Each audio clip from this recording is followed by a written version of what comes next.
नमस्कार दोस्तों। जो कनाडा भारत को आंखें दिखाने की कोशिश कर रहा था, उसी कनाडा को कैसे चाइना ने घुटनों पर ला दिया था, ये सारी डिटेल्स जानेंगे इस वीडियो में। नमस्कार दोस्तों, मेरा नाम है अमित और मैं स्वागत करता हूं आपका अमित अपडेट्स चैनल पर। तो चलिए दोस्तों शुरू करते हैं। पिछले दिनों कनाडा और भारत के रिश्तों में काफी खटास देखने को मिली जब कनाडा के प्राइम मिनिस्टर जस्टिन ट्रूडो ने एक सनसनीखेज आरोप लगाया कि उनके एक सिटीजन को, यानी जो कनाडा का पासपोर्ट रखता था, उसे भारत की इंटेलिजेंस एजेंसी रॉ ने टारगेट करके मरवा दिया। इसके बाद कनाडा की तरफ से इंडियन एम्बेसी के एक टॉप ऑफिशियल को कनाडा छोड़ने के लिए कहा गया। भारत अब एक कमजोर देश तो है नहीं, तो भारत ने जैसे को तैसा वाली कहावत को पूरा करते हुए कनाडा के एक सीनियर डिप्लोमेट को भारत छोड़ने का आदेश दे दिया। भारत इतने पर नहीं रुका।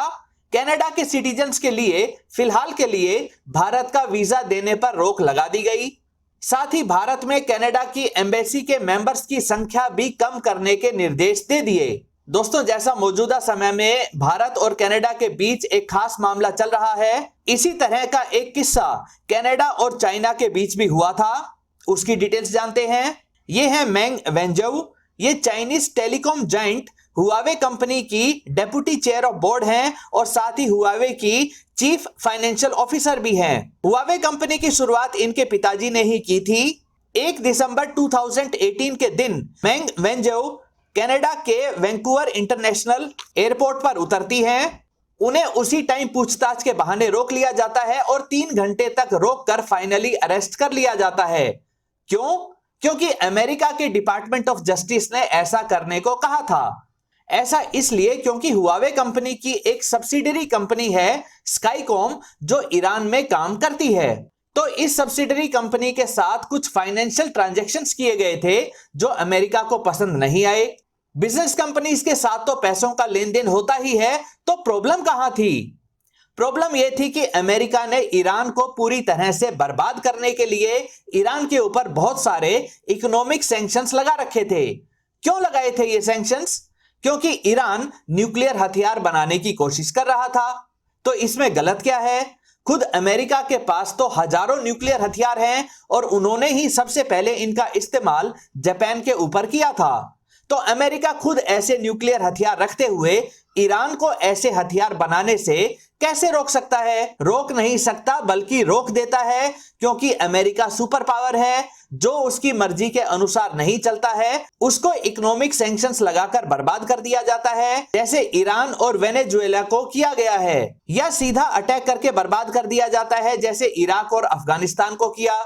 तो अमेरिका को इस बात की नाराजगी थी कि कैसे हुआवे कंपनी अपनी ही ईरानियन सब्सिडरी कंपनी स्काईकॉम को पैसे पहुंचा रही है, जबकि हमने तो ऐसा करने से मना किया था। तो 1 दिसंबर 2018 को हुआवे कंपनी की सीएफओ को कनाडा में गिरफ्तार करके अपनी ताकत का एहसास करवाया गया। मेंग वेंजऊ को अरेस्ट करके अमेरिका लाया गया और उन पर कई संगीन आरोप लगाकर केस चलाया गया। उस समय भी कनाडा के प्राइम मिनिस्टर जस्टिन ट्रूडो ही थे।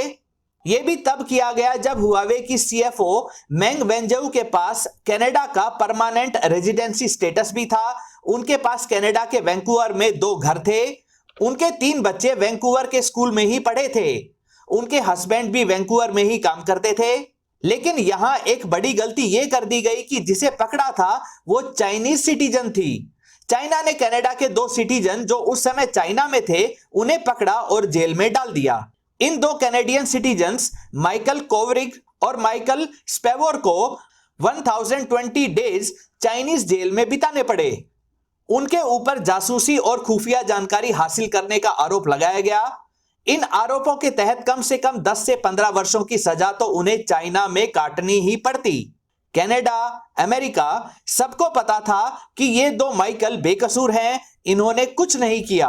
अब जब जस्टिन ट्रूडो के ऊपर खुद कैनेडियन लोगों का ही दबाव पड़ने लगा कि अपने सिटीजन्स को चाइना से छुड़वाकर वापस लाओ, तो जस्टिन ट्रूडो पहुंच गए अमेरिका के पास। अमेरिका में उस समय डोनाल्ड ट्रंप की सरकार थी।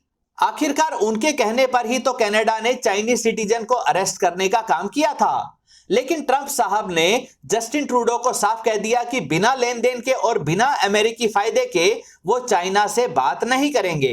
डोनाल्ड ट्रंप चाहते थे कि चाइना के साथ एक बड़ी ट्रेड डील साइन हो जाए और जब तक ऐसा नहीं होगा वो चाइना की जेल में मौजूद कैनेडियन सिटीजन्स को छुड़वाने का दबाव नहीं बनाएंगे।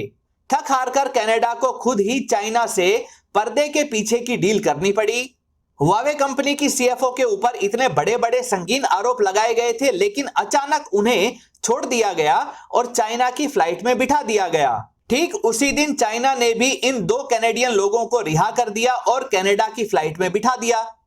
हुआवे की सीएफओ के ऊपर से सारे आरोप भी हटा लिए गए। कनाडा के सिटीजन्स को लगभग 3 वर्षों तक गलत तरीके से चाइना की जेल में सड़ाया गया। कनाडा के प्राइम मिनिस्टर जस्टिन ट्रूडो ने क्या कर लिया? कुछ नहीं कर पाए। वे चाइना का कुछ नहीं बिगाड़ पाए और हार उन्हें ही माननी पड़ी। चाइना एक पावरफुल देश है और उन्होंने सीधा संदेश दिया कि अमेरिका, कनाडा आदि वेस्टर्न कंट्रीज की बादशाहत अब समाप्त हो चुकी है। अगर हमारे सिटीजन्स को गिरफ्तार किया तो हम तुम्हारे ज्यादा सिटीजन्स को गिरफ्तार कर लेंगे और तब तक नहीं छोड़ेंगे जब तक कि हमें वो ना मिल जाए जो हमें चाहिए। इस मामले में कनाडा में ही उनके प्राइम मिनिस्टर जस्टिन ट्रूडो का खूब मजाक बना था। दोस्तों, वापस आते हैं मौजूदा समय के कनाडा के साथ चल रहे गतिरोध पर। Minister of external affairs doctor S Jaishankar ने भी इस बात को सामने रखा है कि ये वेस्टर्न कंट्रीज हमेशा डबल स्टैंडर्ड रखते हैं।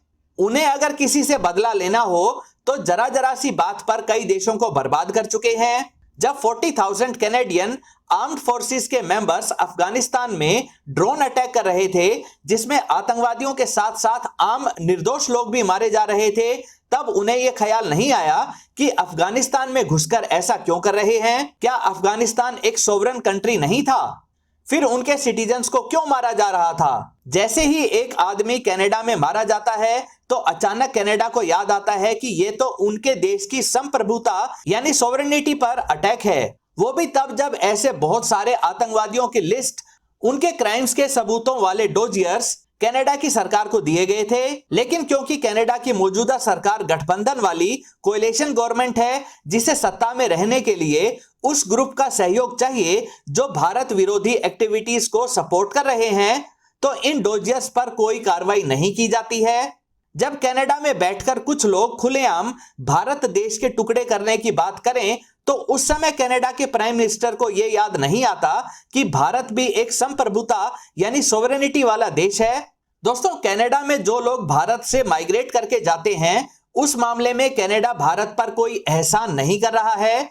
भारत से भूखे प्यासे कंगाल इलीगल माइग्रेंट्स नहीं जाते हैं, बल्कि पढ़े लिखे लोग जाते हैं जिनसे कनाडा की यूनिवर्सिटीज को मोटी फीस मिलती है। ये लोग कनाडा की इकोनॉमी को बढ़ाने में अपना योगदान देते हैं। ये भारतीय लोग वहां बोझ बनकर नहीं जाते हैं, बल्कि वहां मोटा टैक्स देकर उन्हीं का फायदा करवाते हैं। दोस्तों, कनाडा जैसे देश अब भारत पर दबाव बनाने की पोजीशन नहीं रखते हैं, इसलिए जैसे भारत उनके साथ अच्छे संबंध रखता है, वैसे ही अच्छे संबंध बनाए रखने की जिम्मेदारी कनाडा की भी है। दोस्तों, उम्मीद करता हूं ये वीडियो आपको पसंद आई होगी। अगर ये वीडियो आपको अच्छी लगे तो इसे लाइक करिए, दोस्तों के साथ शेयर करिए और चैनल को सब्सक्राइब करना ना भूलें। नमस्कार।